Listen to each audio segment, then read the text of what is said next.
What is up, YouTube? This is AVAULT here, back again today with you guys another new Speed Duel Match Duel video. And as you guys can see from the thumbnail, today we are playing a very interesting, bringing back the Dark Red Enchanter deck right here. And we're playing against, once again, the really cool, interesting Last Gamble Joey Wheeler version of Dark Magician deck once again. So it's the clash of spellcasters. Kind of odd for the thumbnail because you have Yugi and then versing against Joey, but Joey's using Dark Magician and then Yugi's just using his spell counters. But actually I want to give you guys a little bit of update with this Dark Red Enchanter deck. It's actually not really just Dark Red Enchanter. I like to call it the Hand Destroy or Hand Destruction deck as well on top of it. And we're gonna get into this Speed Duel match and you guys will know for sure. So as always, you guys know the deck profile will be posted a few days shortly after this Speed Duel video, so Speed Duel match video, so be sure to stay tuned and click that subscribe button and click that notification bell so you guys don't miss out. So we did lose the stone paper scissors right here and we are made to go first, which is actually not bad at all, and this deck can actually go first. I'll just let you guys know. So we are playing the classic Dark Red Enchanter, but we're playing a lot of other cards such as the Forceful Checkpoint that really obliterates their hand and try to even make our opponent not even able to play. And this is just actually very powerful. So we didn't start off the greatest, so we're just gonna set the Forceful Checkpoint, which is actually gonna be helpful already. We can stop an attack and rip a card off their hand already. And for the skill, yes, just so you guys know, we are playing Destiny Draw. There's a lot of skills that you guys can actually play around. The old version, you do play like a Hidden Parasite with Eradicating Aerosol, which worked very well. You could also do Dice Foon, which is also an older version. But in this current build, Destiny Draw seems to be the standard skill, just in case when we can't really think of the deck to be built upon the skill. So just so you guys know, this deck can operate almost even without a skill by itself. So that's the reason why we play Destiny Draw. And you know, it's just a standard great skill. You guys can play Switcheroo as well if you guys want.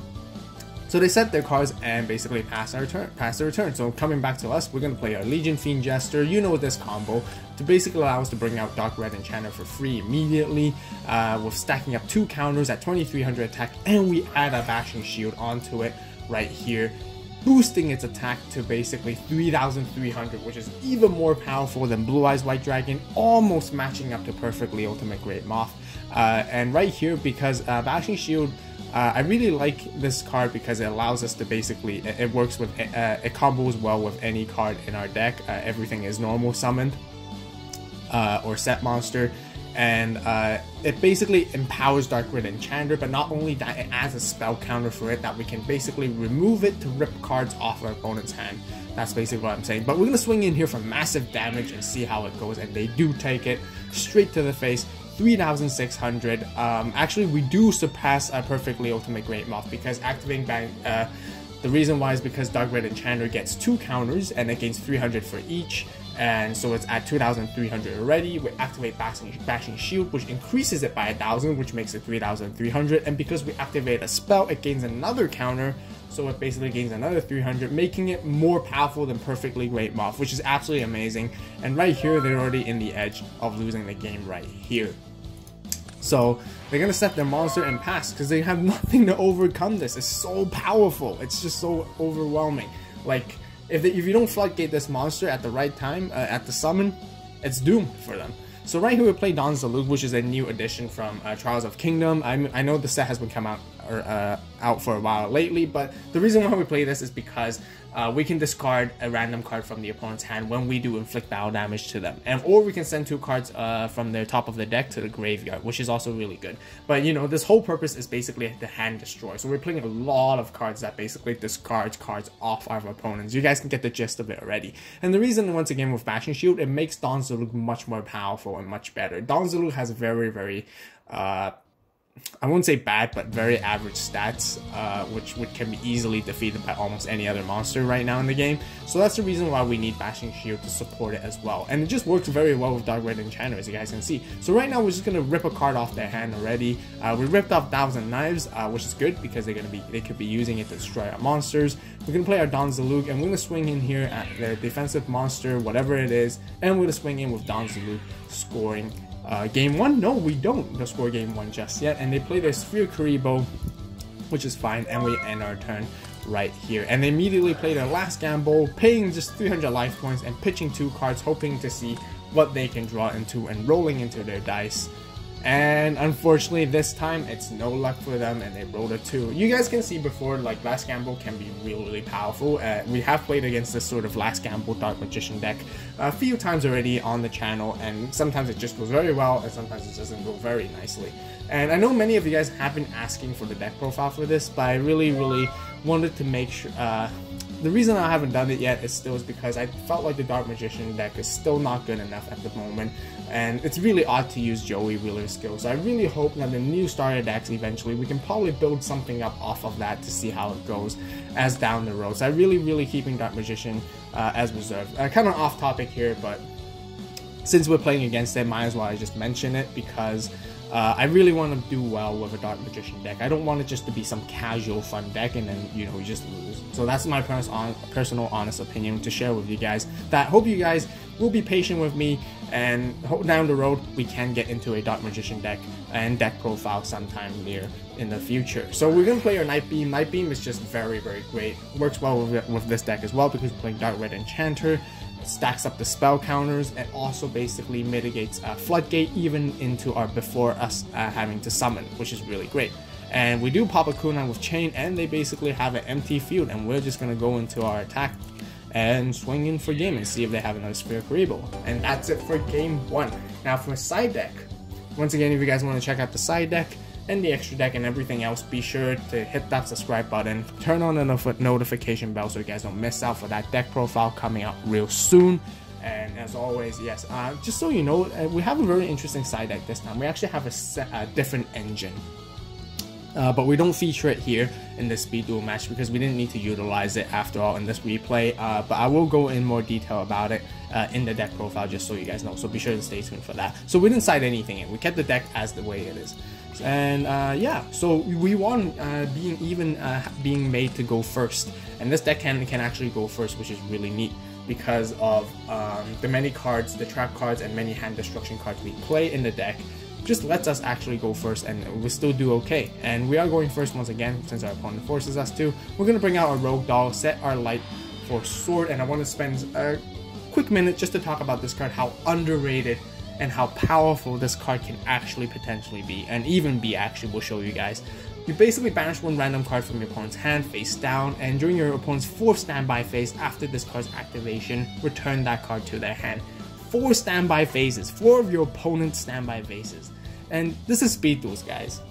4 turns is a hell of a lot of a turn, and they're not going to be able to play that card for 4 turns. We're basically setting them back a huge amount for 4 turns, and it's just gonna work out really well. So immediately right here, their draw, they went too quickly in playing their cards because they didn't give a chance for us to respond. So we're gonna say we're gonna play your Life Force Sword at your standby phase, and then we're gonna basically pick a random card they have and see what they have right there. We were getting a little bit confusing, we were lagging a little bit, so they were just shuffling in between, but we managed to pick up a random card anyways, and we basically target the Floodgate Trap Hole right here, which is really good.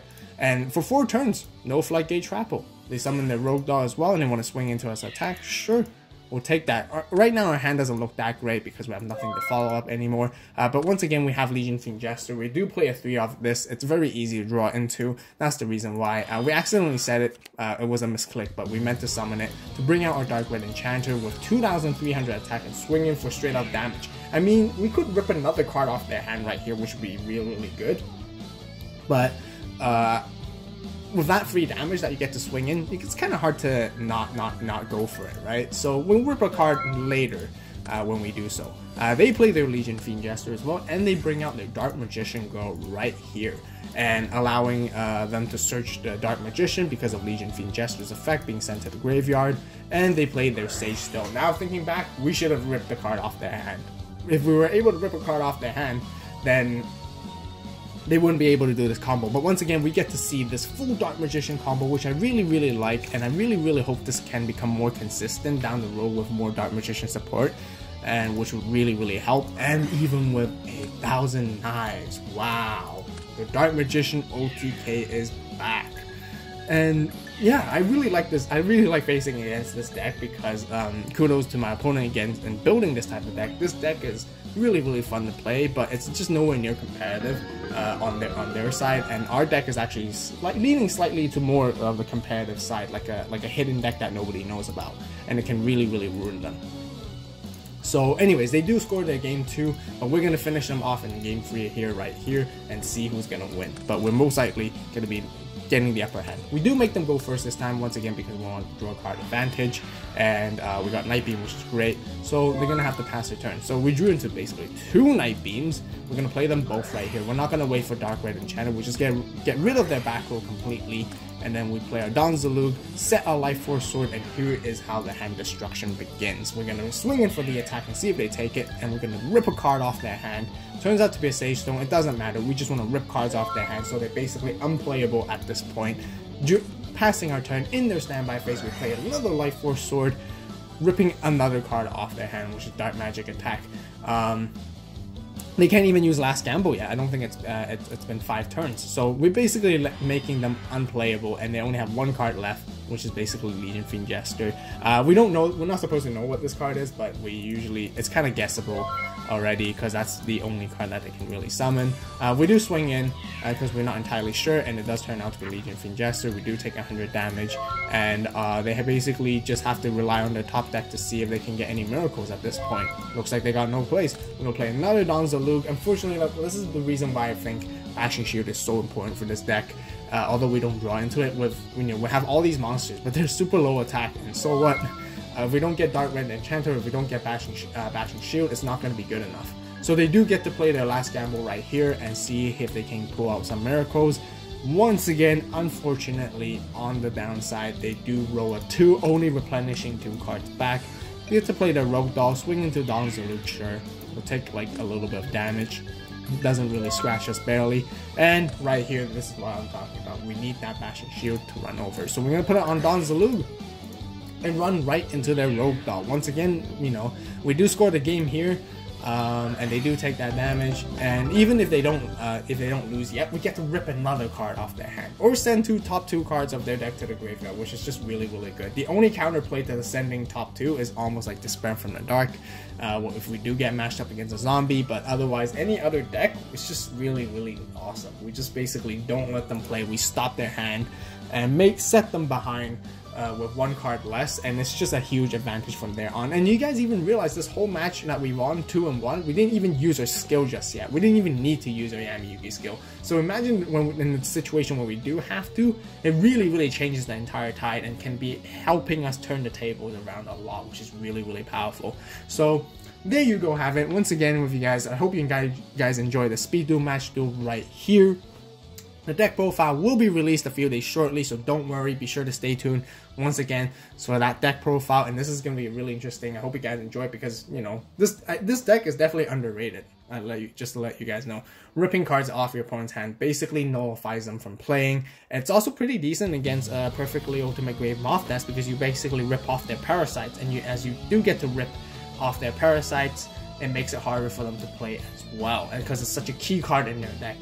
So yeah, basically, if you guys want to enjoy it, be sure to hit that like button, be sure to subscribe, definitely let me know in the comment section down below what you guys think. Be sure to stay tuned for that deck profile, and thank you guys so much. If you guys really appreciate it, just share this channel, share the AVAULT channel with any of your friends that play speed duels, Yu-Gi-Oh openings, anything that they're interested in. I would really appreciate it, just so they know that this is the best place to learn more about speed duels. And yeah, as always, I hope you guys enjoyed it. You guys have a great day, great night, wherever you are. See you in the next video in the deck profile, and this is AVAULT signing